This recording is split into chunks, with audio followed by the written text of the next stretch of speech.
Comment en est-on arrivé là? Dans ce qu'on vient d'entendre, s'enchaînent les endormissements, les reniements de Pierre, une trahison, et ça va même jusqu'à la dispersion des derniers disciples. Qu'est-ce qui leur a pris? Pour de l'argent? Par jalousie? Par lâcheté? Par manque de confiance? Comment en sont-ils arrivés là? Ça ressemble si peu à eux, les compagnons de la première heure. Et le moins que l'on puisse dire, c'est que ce n'est pas vraiment plus glorieux pour nous aujourd'hui. C'est si difficile de tenir jusqu'au bout, s'indignant quand il faut, se taisant quand il faut, cherchant sans cesse un chemin de fraternité et de vérité. C'est si difficile d'aimer de tout son être, Dieu et les autres, surtout peut-être dans notre monde incertain et chahuté. Mais soudain pour Pierre comme pour nous, soudain,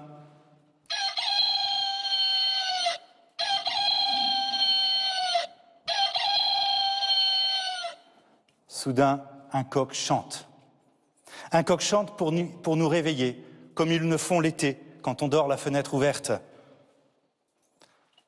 L'expérience m'a prouvé trop tard, avouait Bernanos, l'expérience m'a prouvé trop tard qu'on ne saurait expliquer les êtres par leurs vices, mais au contraire par ce qu'ils ont gardé d'intact, par ce qui reste en eux de l'enfance, si profond qu'il faille aller le chercher. Ce matin, un coq chante pour réveiller ce qu'il y a d'intact en chacun de nous. Bien sûr, si un coq chantait à chacune de nos expressions du mal, bien sûr, si un coq chantait à chaque fois qu'on courbe l'échine, si un coq chantait à chaque fois qu'on n'y croit plus, tellement la blessure est grande, waouh, quelle cacophonie ce serait pas un peu partout sur la terre. Parce qu'en réalité, on ne sait jamais vraiment avec quoi les gens se débattent. Leurs combats sont si intimes. Et en réalité aussi, parce qu'on ne les choisit pas souvent, on ne connaît pas vraiment non plus nos propres combats. Mais c'est justement pour ça que ce matin, un coq chante, pour nous encourager. Si le Seigneur ne nous trouve pas victorieux, disait saint Augustin, qu'il nous trouve au moins combattants. Ce matin, un coq chante encore pour qu'on ne s'habitue pas ni à nos manquements, ni à nos plaies. Il chante pour nous remettre en route. Et nous pouvons être tranquilles.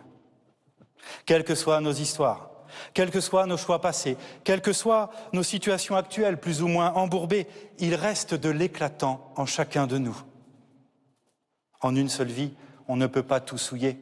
Ce serait nous donner trop d'importance. En une seule vie, tout ne peut pas être souillé. Ce serait ne pas donner assez d'importance à ce qu'il y a d'éternellement intact en chacun de nous, à l'image de Dieu. C'est la confiance, avait découvert sainte Thérèse de Lisieux. C'est la confiance et rien que la confiance qui doit nous conduire à l'amour. Allons donc confiants vers le cœur du Christ. C'est grâce à lui que Jésus a pu vivre la passion. C'est ce cœur dévoilé à sainte Marguerite Marie, ici, dans cette chapelle. C'est ce cœur-là, brûlant d'amour, qui porte aujourd'hui toutes nos misères et qui accueille toutes nos joies. C'est ce cœur-là, ce cœur brûlant d'amour, comme une piqûre d'amour, qui nous apprend à aimer. Entendre un coq chanter et se remettre en route. Entendre un coq chanter, c'est ainsi réveiller ce qu'il y a de plus beau en nous, et du coup devenir à notre tour de plus en plus amoureux du monde, sans savoir véritablement jusqu'où cela nous engage. Mais c'est ainsi désarmer le mal, peu à peu. Entendre un coq chanter, c'est entendre le désir de Dieu voulant simplement vivre avec nous.